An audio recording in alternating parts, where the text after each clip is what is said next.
Nous sommes dans une réserve du musée d'Orsay. C'est là où on pratique les examens des œuvres qui vont partir en prêt avant leur accrochage.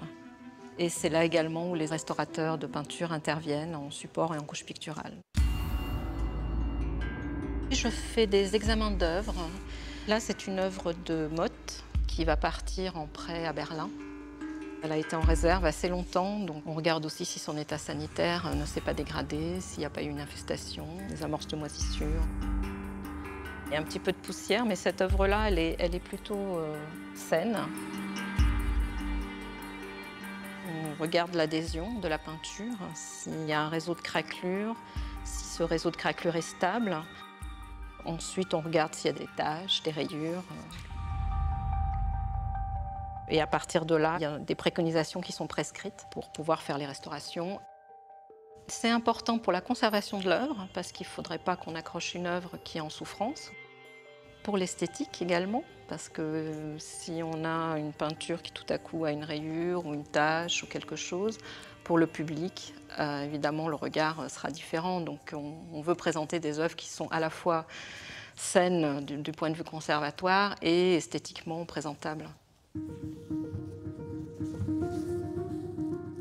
Ma mission consiste simplement à réparer les désordres structurels, c'est-à-dire qu'on va s'occuper de la structure du support. Pour ce qui est de ce tableau, il y a un problème d'adhérence à rétablir, c'est-à-dire que la peinture ne tient plus bien sur son support. Par la face, ce n'est pas suffisant, donc je suis obligé d'intervenir par le revers. Il s'agit de faire des bandes d'extension de manière à prolonger les bords originaux pour pouvoir procéder à un montage, faire un traitement et ensuite le remonter sur son châssis d'origine.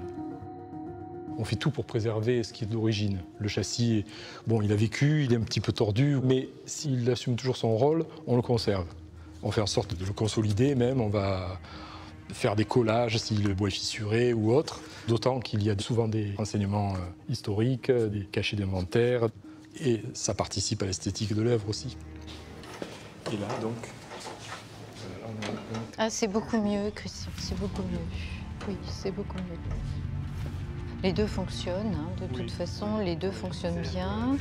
La nuance plus chaude vient s'intégrer plus dans le cadre, et la plus froide a tendance à agrandir un petit peu le tableau.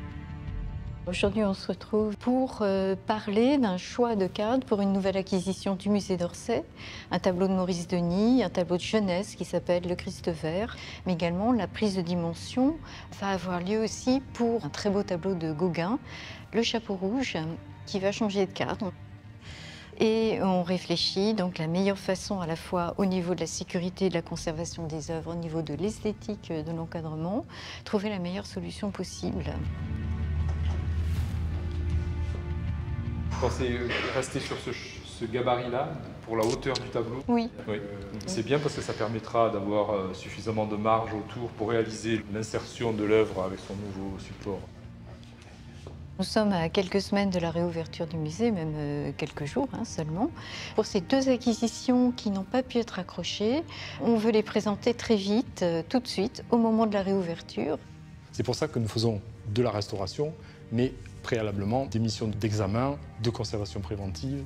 Tout redémarre de manière assez intense. Donc il y a cette excitation de revoir les œuvres et de savoir comment elles vont, c'est essentiel.